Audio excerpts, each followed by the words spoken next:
What's good, you guys? I'm your host, Joe, and you've just entered the Anime Source! But before I get into this, we're first going to start off with this new segment that I came up with called Weeb101. In this segment, what I'm going to be covering is one terminology per day. We're going to go back to elementary school for weeaboos. And we're going to start off strong today with our first terminology being weeaboo.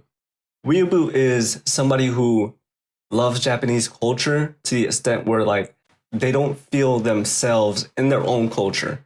They want to go ahead and try and make Japanese culture their own culture, and they try to live by it as much as they can. Weeaboos say to respect and admire Japanese culture, but you can tend to see them counterintuitively talking and acting otherwise. They try and speak a butchered type of Japanese where they only use specific words and work them into their English sentences. They may even dress in a way that may seem offensive or mocking to the culture, carrying around pillows of their favorite anime anywhere they go, or adapting Japanese historic wear by making their own kind of headband with a Japanese rising sun and defiling it with such weeabootery.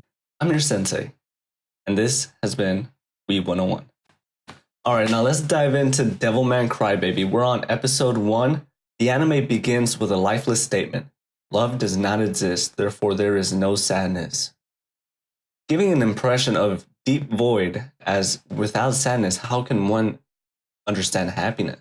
This instantly took me back because, as we all know, this isn't true. We all feel these emotions. And when I heard this, I instantly knew that this dude must not be human, or he's just so bitter that he just feels nothing.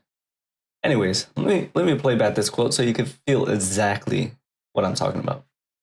Now, as you hear this, allow yourself to hear the emptiness in speech and finally acknowledge the foreshadowing in the words. 愛はない。愛などない。故に悲しみもない。そう思っていた。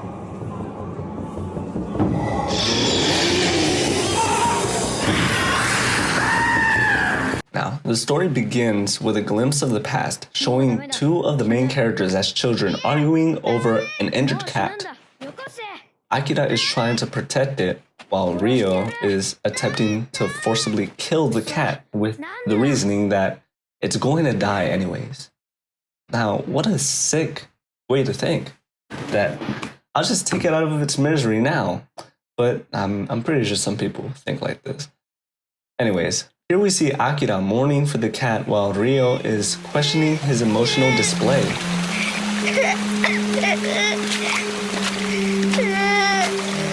どうして泣く？死ぬのは分かってた。違う。弱い者は死ぬ。違う。りょうちゃんも泣いてる。なんで？俺は悲しくない。当然のことだ。りょうちゃんも泣いてる。その時私はお前が何を言ってるのかわからなかったよ。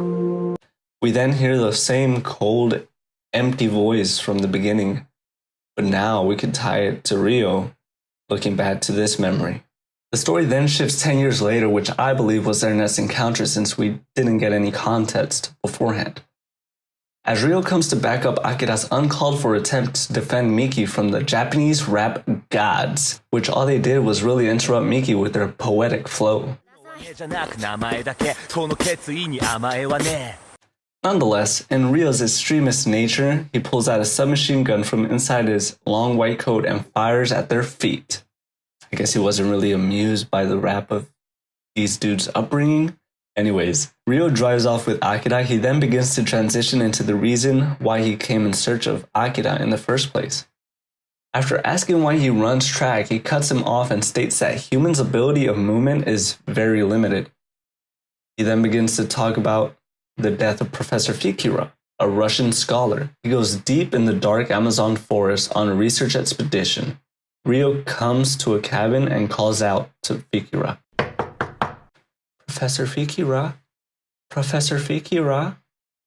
As he enters the room, the banging of the hammer vibrates against the wooden walls. The floorboards are covered with feathers and blood. This is what he said. The chirping birds were getting on my nerves.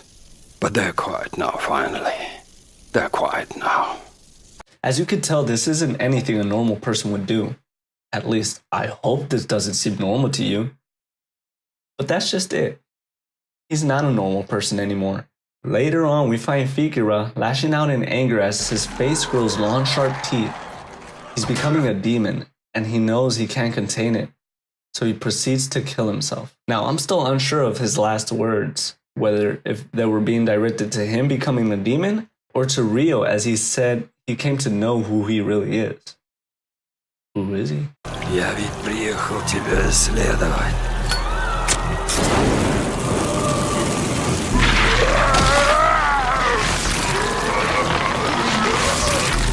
Ах ты, дьявол, проклятие!